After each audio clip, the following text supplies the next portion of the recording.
గుంటూరు పశ్చిమ నియోజకవర్గంలో ప్రస్తుతానికైతే పరిస్థితి కంట్రోల్లోకి వచ్చింది. ఈదురుగాలులతో పాటు స్వల్పంగా అక్కడ వర్షం పడింది. కాసేపట్లో ఇదే నియోజకవర్గానికి జగన్ రాబోతున్నారు. ఎటుకూరు బైపాస్ దగ్గర మేమంతా సిద్ధం సభ ఉంది. సో సభా ప్రాంగణంలో వర్షపు జల్లులు పడ్డాయి.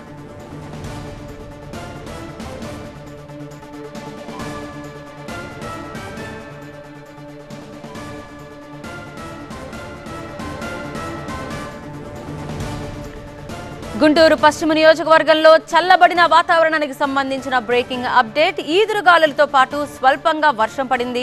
అయితే కాసేపట్లో సీఎం జగన్ అక్కడికి రాబోతున్నారు. ఈ నేపథ్యంలోనే వాతావరణానికి సంబంధించి కాస్త కన్ఫ్యూజన్ మొదలైంది. సో బహిరంగ సభలో ఏవైనా ఆటంకాలు ఏర్పడతాయా అనే ఒక కన్ఫ్యూజన్ అయితే నెలకొంది. ప్రస్తుతం అయితే వాతావరణం చల్లగా ఉంది. ఇప్పటి వరకు వర్షం పడింది, కాస్త తెరుపునిచ్చినట్టుగా తెలుస్తోంది. సో ఏటుకూరు బైపాస్ దగ్గర మేమంతా సిద్ధం సభ దృశ్యాలు మీకు చూపిస్తున్నాం. ప్రతి ఒక్క ఐవీఎఫ్ క్లినిక్ లో మేము మీకు ఈ డిస్కౌంట్ ఇస్తాము, ఆ డిస్కౌంట్ ఇస్తామంటారు. కానీ మేము బిడ్డని ఇస్తాం అని ఎందుకు చెప్పడం లేదు? మనం ప్రామిస్ కోసం డబ్బులు ఇస్తున్నామా లేదా తల్లిదండ్రులు కావడం కోసం చెల్లిస్తున్నామా? నోవా ఐవీఎఫ్ దాగిన ఖర్చులుండవు, మీరు నమ్మగల నైపుణ్యం మాత్రమే. సభా ప్రాంగణంలో ప్రస్తుతం వర్షపు జల్లులు పడ్డాయి. సో ఎలా ఉండబోతుంది వాతావరణం చూడాలి.